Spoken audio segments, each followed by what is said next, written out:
Hello बच्चों, स्वागत है आपका अपने चैनल वाईफाई गुरुजी में। और जैसे कि आपको पता है, आपका जो टॉपिक चल रहा है तत्वों के आवर्ती वर्गीकरण चैप्टर 5।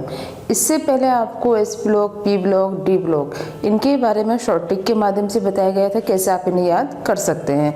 और अब जो इस वीडियो में आपको बताएंगे बच्चों इंपॉर्टेंट क्वेश्चन जो कि आपके बोर्ड के एग्जाम में बहुत पूछे जाते हैं, इस चैप्टर में से जो क्वेश्चन आते हैं। तो चलिए अब देखते हैं इसके कौन कौन से क्वेश्चन आपके इंपॉर्टेंट हैं और कौन कौन से एग्जाम में आपके पूछे जाते हैं। तो वीडियो में अब आगे बढ़ने से पहले चैनल को लाइक करिएगा, सब्सक्राइब भी कीजिएगा और साथ के साथ बेल आइकन को भी दबा दीजिएगा। तो अब देखिएगा बच्चों, इसमें क्या है कि जो आपको जो क्वेश्चन आता है बहुत ही ज़्यादा पूछा जाने वाला क्वेश्चन है। ये वेरी वेरी इंपॉर्टेंट क्वेश्चन है। विकर्ण संबंध पर टिप्पणी लिखिए या विकर्णी संबंध किसे कहते हैं। क्वेश्चन का आंसर बहुत इजी है, जैसे कि आप ये देख रहे हैं।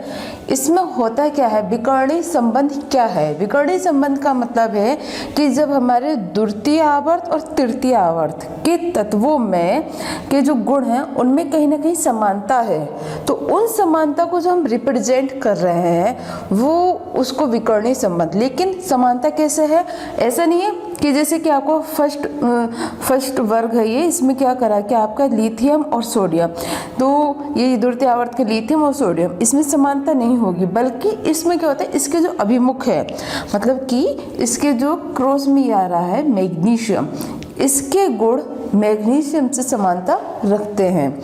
ठीक इसी प्रकार से बेरिलियम के गुण एल्यूमिनियम से समानता रखेंगे या बोरॉन के गुण आपके सिलिकॉन से।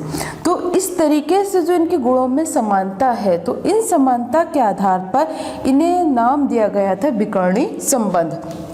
तो इस आधार पर आप इसकी परिभाषा बढ़ा देंगे कि जब द्वितीय आवर्त के तत्व व तृतीय आवर्त के तत्वों में के विकर्णी में या तत्वों के अभिमुख उपस्थित तत्वों में जो संबंध होता है या उनके गुणों में जो समानता होती है उसे हम विकर्णी संबंध कहते हैं। या फिर हम ऐसे भी कह सकते हैं कि द्वितीय आवर्त के कुछ तत्व व तृतीय आवर्त के कुछ तत्व, उन तत्वों के गुणों में समानता होती है या उनके गुण एक दूसरे में मिलते जुलते होते हैं, तब वे विकर्णी संबंध कहलाता है। ये परिभाषा लिखेंगे पहले आप। इस परिभाषा को लिखने के बाद आप इसे रिप्रेजेंट कर देंगे, आपके नंबर पूरे इसमें मिल जाएंगे। अब देखो, इसको एग्जाम्पल भी पूछा जाता है कि इसको उदाहरण के आधार पर बताइए कि इसका एग्जाम्पल क्या है। तो एग्जाम्पल में जैसे कि हमने इसे लिया, ये लिथियम कार्बोनेट LiCO3, ये कहलाता है आपका लिथियम कार्बोनेट, तो Li2CO3 सॉरी। तो इसको हमने क्या करा, ऊष्मा दी। ये तो ऊष्मा देने पर ये क्या हुआ, अपघटित हुआ। इसमें क्या हुआ कि ये लिथियम Li और आपका बन जाएगा O। अब यहाँ क्या बचा आपका, एक ऑक्सीजन जब यहाँ आ गई तो दो ऑक्सीजन बची हैं प्लस CO2 कार्बन डाइऑक्साइड। ठीक, अब इसका अभिमुख क्या है, अभिमुख आता है इसके मैग्नीशियम। तो इसी तरीके से हमने ये दूसरा लिया MgCO3 और यहाँ क्या लेंगे हम, ऊष्मा। तो इसमें क्या हुआ कि ये magnesium oxide MgO plus CO2। तो सिमिलरिटीज आप देख रहे हैं इसमें कि जब हमने लिथियम कार्बोनेट LiCO3 की ऊष्मा में क्रिया कराई तब हमारा लिथियम ऑक्साइड और ये आपका बन गया। इसी प्रकार से मैग्नीशियम कार्बोनेट, इसकी हमने रिएक्शन हुई तब आपका मैग्नीशियम ऑक्साइड प्लस CO2। तो इसमें जो ये निकला है ये दोनों में ही कार्बन डाइऑक्साइड और ये, तो प्रोडक्ट जो इसमें बना है, उत्पाद जो बना है वो दोनों में एक जैसा है। तो इसलिए क्या हुआ कि ऊष्मा देने पर दोनों की रिएक्शन एक जैसी है, तो एक तरीके से ये इसमें समानता है।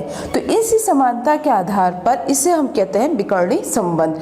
तो ये बहुत आसान सा क्वेश्चन था और जो कि बहुत ही ज़्यादा पूछे जाने वाला क्वेश्चन, बहुत इंपॉर्टेंट क्वेश्चन है, इसे आप ज़रूर याद कर लेंगे। आई होप याद भी हो गया होगा कि जब हमारे द्वितीय आवर्त के तत्वों के गुण तृतीय आवर्त के तत्वों के गुणों से मिलते जुलते हैं, उनमें समानता होती है, तब वे विकर्णी संबंध कहलाते हैं। इसे दिखाएंगे, फिर फॉर एन एग्जाम्पल आप इसे रिप्रेजेंट कर देंगे और पूरे नंबर आपको मिल जाएंगे। अब देखते हैं इसका दूसरा इंपॉर्टेंट क्वेश्चन क्या है। देखिएगा अब आपका जो अगला क्वेश्चन आता है, इंपॉर्टेंट क्वेश्चन है ये भी। सेतु तत्व पर संक्षिप्त टिप्पणी लिखिए। बहुत ज़्यादा पूछे जाना वाला क्वेश्चन है ये। जैसे कि आपका विकर्णीय संबंध था, इसी तरीके से सेतु तत्व है। तो वीडियो को लास्ट तक जरूर देखिएगा, क्योंकि आज जो आपको क्वेश्चंस बता रहे हैं सभी इंपॉर्टेंट क्वेश्चन है जो कि आपके एग्जाम में मैक्सिमम पूछे जाते हैं।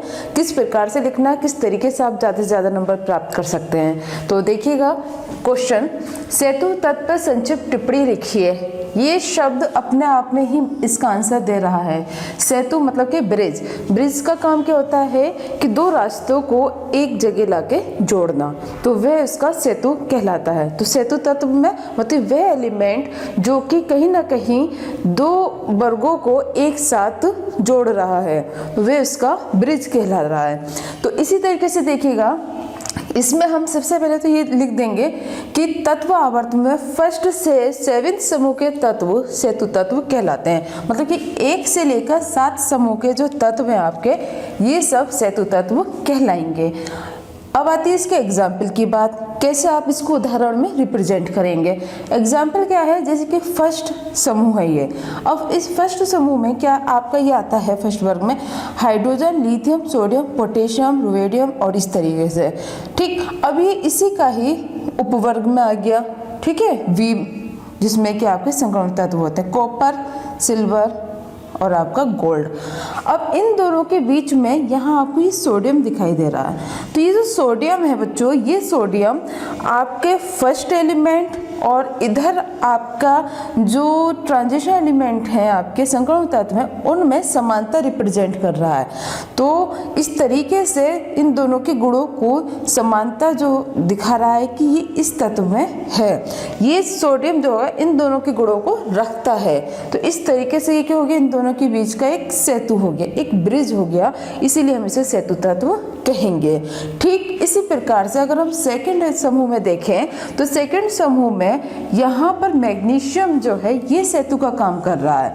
मैग्नीशियम में आपके सेकंड समूह के और आपका जो ये वर्ग उपवर्ग है वी समूह में, इसमें इस तत्वों के और इन तत्वों के दोनों के गुण पाए जाते हैं, इसीलिए यहाँ पर ये ब्रिज का काम कर रहा है और इसीलिए इसको हम सेतु तत्व कहते हैं। तो एक तरीके से हम ये कह सकते हैं कि सेतु तत्वों के गुण तथा उस उपवर्गों के गुण या उस उपवर्गों के तत्वों के गुणों में जो अधिक समानता, ये क्योंकि उपवर्गों के गुणों में जो अधिक समानता होती है वे उसके सेतु तत्व कहलाते हैं।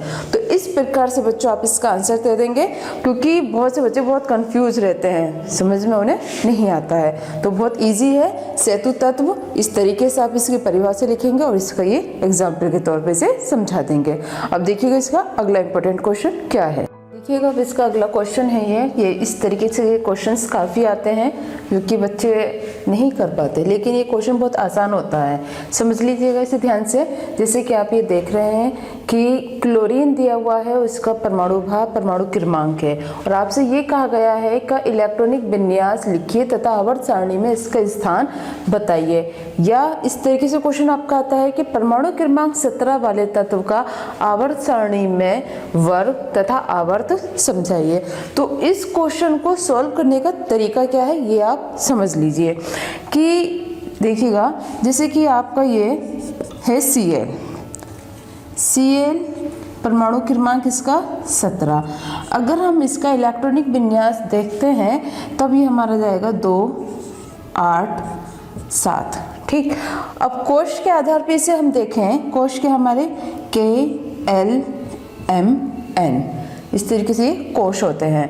अब इन कोश में तो 30 बाह्य कोश में कितना है, ये जो हमारे कितने कोश में आ गए, 3 कोश में आ गया, मतलब कि 1 2 3, तीसरे कोश में 7 इलेक्ट्रॉन है। तो इसलिए कोश के आधार पर हम इसे कहेंगे कि तीसरे कोश के आधार पर कि ये तीसरे आवर्त में है। ठीक, 1 2 3, तो तीसरा कोश है तो इसलिए आ गया तीसरे आवर्त में।